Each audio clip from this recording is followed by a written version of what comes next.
এবং সেখানে বলেছেন মাতঙ্গিনী হাজরা জেলাতে মহিলারা বঞ্চিত হয়েছে প্রার্থী। সেই ক্ষেত্রে আপনি আপনার মহিলা কংগ্রেস সভানেত্রী থেকে পদত্যাগ করছেন এবং আজকে আপনার সভাপতি পদ থেকে পদত্যাগ করছেন, কেন এরকম?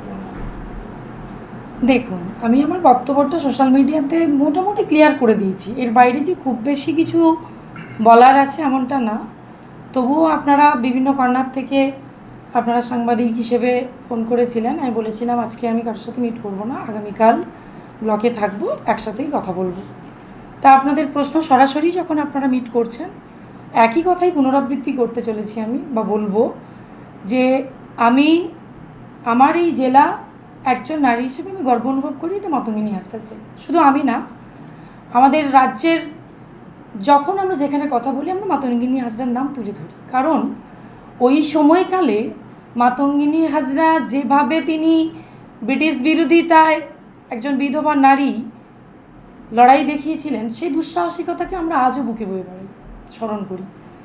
তো সেই জায়গায় আজকে পশ্চিমবাংলার মুখ্যমন্ত্রী মমতা বন্দ্যোপাধ্যায়কেও আমি স্যালুট জানাই, শ্রদ্ধা জানাই, প্রণাম জানাই যে তিনি নারী ক্ষমতায়ন, নারী স্বাধীনতা, নারী অধিকার কী জিনিস, যেটা আমরা বিগত সরকারের কাছে পাইনি, নারীদের উপর অত্যাচার দেখেছি অকপটে, সেই জায়গায় তিনি কিন্তু সেটা সুপ্রতিষ্ঠিত করেছেন বাংলার বুকে। একথা অস্বীকারের কোথাও জায়গা নেই এবং তার জন্যও গর্ব করি যে আমরা বাংলার নারী, সেই বাংলার মুখ্যমন্ত্রী তিনিও একজন নারী, তাই নারীদের অধিকারকে তিনি সুপ্রতিষ্ঠিত করেছেন।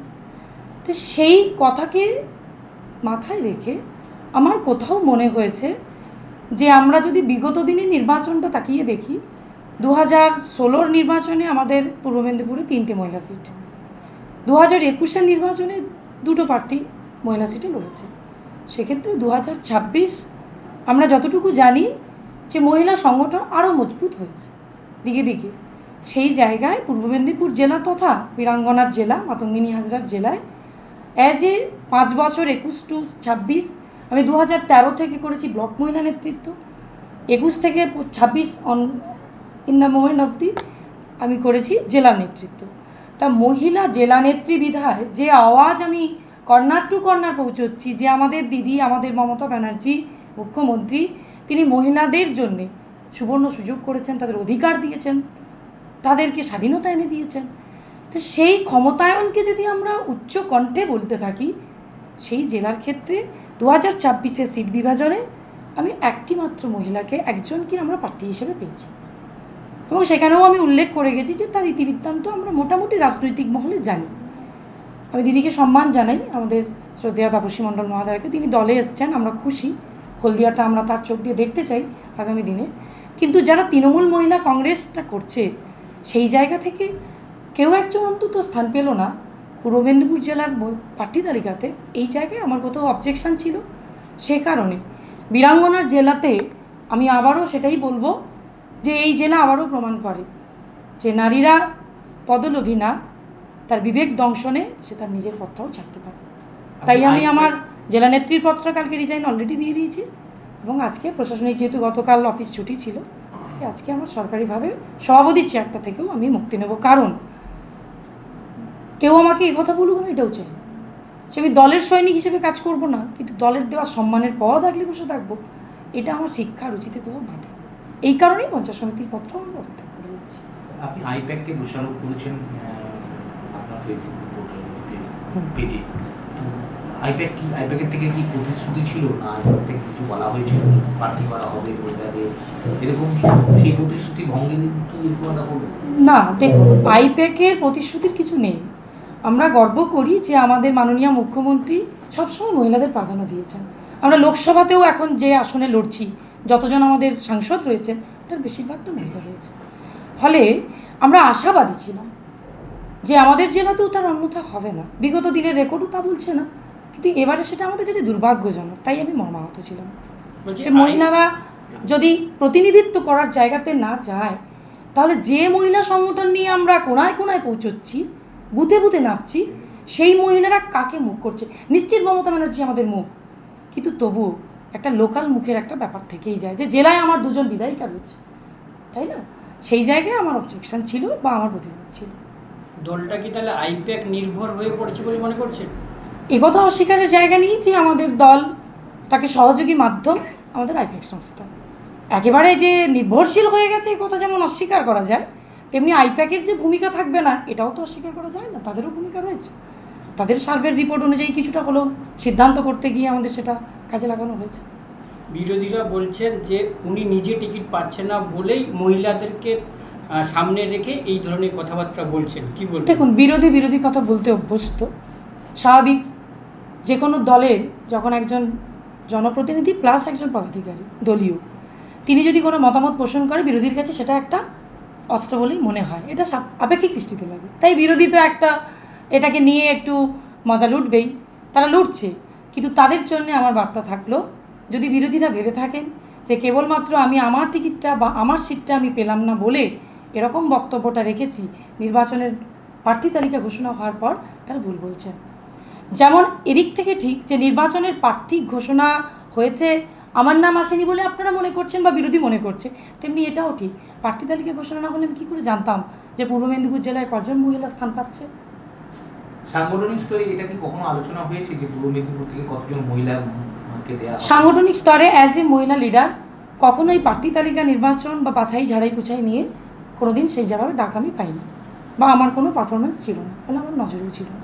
মূলত আপনার ক্ষোভ কারণ আমার ক্ষোভ কারো উপর না, অ্যাজ এ মহিলা লিডার শুধু ভোট করার জন্য মহিলাদেরকে নিয়ে মাঠে নামাই না। আমি একজন মহিলা প্রতিনিধি, মহিলা জনপ্রতিনিধিত্ব করছি, একজন মহিলা লিডারশিপ করছি, মহিলাদের আওয়াজটাকে তুলেছি সারা জীবন, আমার চেষ্টা করেছি যথাসাধ্য মতো। ফলে এখানে ক্ষোভ কারোর জন্য না, মহিলারা সম্মানিত হোক। আরও আগামী দিনে মহিলা মুখ যদি আমরা জেলার উপরে আরও 2-3টে মহিলা মুখ পেতাম, আমাদের সংগঠন আরও মজবুত হতো, আমি নির্দ্বিধায় বলতে পারি। সেই জায়গায় আমার আবেদন ছিল দলের কাছে, এটা সেই আবেদন বলুন আর প্রতিবাদ বলুন, সেটারই বহিঃপ্রকাশ। দিদি একটা দিকে কথা বলছি যে আপনি দলীয় পদ ছেড়েছেন, আজকে প্রশাসনিক পদ ছাড়ছেন, তাহলে রাজনৈতিক অবস্থানটা ঠিক এখন কোথায়? আগামী দিনে দলীয় পদটা ছেড়েছি, আমি বলেছি কেন ছেড়েছি। দলীয় পদের সাথে আমি মনে করেছি এই চেয়ারটাও লিঙ্কেজ। আমাকে অনেকে প্রশ্ন করেছেন যে আপনি দলীয় পদ ছেড়েছেন, আপনি মহিলাদের কোথাও একটা সম্মান থেকে কোথাও অব্যাহত দেখেছেন বা সম্মান সেভাবে হয়নি জেলাতে, তাই আপনার মনে হয়েছে যে আমি মহিলা লিডার কাজ করব না। কিন্তু পঞ্চায়েত সমিতির পদটা কেন ছাড়ছেন? দেখুন, আমি এটা বিশ্বাস করি, রাজনীতি করা মানে নিজের স্বার্থ দেখা না। রাজনীতি করা মানে আমি যদি একজন লিডার হই, আমরা সেই নেতাজি সুভাষচন্দ্র থেকে শুরু করে মহাত্মা গান্ধীজি থেকে শুরু করে অনেক লিডারদের নাম জানি, বিধানচন্দ্র রায় থেকে শুরু করে আমি পড়েছি, আমি রাজনৈতিকবিদদের জীবনী পড়েছি। রাজনীতি করা মানে নিজের স্বার্থ দেখা না। আমি আমার চেয়ারটাকে আঁকড়ে বসে থাকবো, দিয়ে আমি প্রতিবাদের ভাষা তুলবো, এটা হতে পারে না। তাই যখন দলের পদ আমি ছেড়ে দিচ্ছি, দলীয় কাজ থেকে বিরত নিচ্ছি, স্বাভাবিকভাবে দল যে সম্মানের পদ আমাকে দিয়েছে সেটা আঁকড়ে রাখারও আমার কোনো জায়গা নেই, তো সেটাও আমি ছেড়ে দিতে চাইছি। রাজনৈতিক জায়গা থেকে ধরে নিতে পারেন কিছুটা বিরতির জায়গায় যাচ্ছি। রাজনৈতিক সন্ন্যাস গ্রহণ করবেন? রাজনীতিতে সন্ন্যাস বলে কিছু হয় না। রাজনীতি এমন কথা বলে যে অসম্ভব বলে কিছু নেই, সব কিছুই চলে রাজনীতিতে। এখন আমার মনে হয়েছে যে আমি রাজনীতি থেকে কিছুটা বিরতিতে থাকলাম, আমি আমার জব, আমার চাকরিতে ফিরে যাচ্ছি। পরবর্তীকালে কখনো মনে হলে রাজনৈতিক পরিধি, রাজনৈতিক পরিবেশ যদি আমার মনকে স্যাটিসফাইড করে, আমি কখনো ফিরতে পারি। বলছি একটা গুঞ্জন তৈরি হচ্ছে যে আপনি তৃণমূল দল থেকে অব্যাহতি নিয়ে বিজেপিতে যাচ্ছেন, একটা গুঞ্জন তৈরি হচ্ছে। এই গুঞ্জন আপনাদের কান অবধিও পৌঁছেছে, বিভিন্ন মানুষও আমাকে প্রশ্ন করছে। সেই জায়গায় আমি এটুকু বলতে পারি যে নারীদের নিয়ে কথা বলার জন্য এত বড় পদক্ষেপ নিতে পেরেছি, সেই নারী বিদ্বেষী দল আর যাই হোক বিজেপিতে আমি কখনো যোগদানও করব না, তাদেরকে সমর্থনও করি না। কারণ আমি বিশ্বাস করি হতে পারে প্রার্থী পদ নিয়ে এই জেলার উপরে কোথাও একটু বঞ্চিত হয়েছে মহিলারা, তাই আমি প্রতিবাদ করেছি।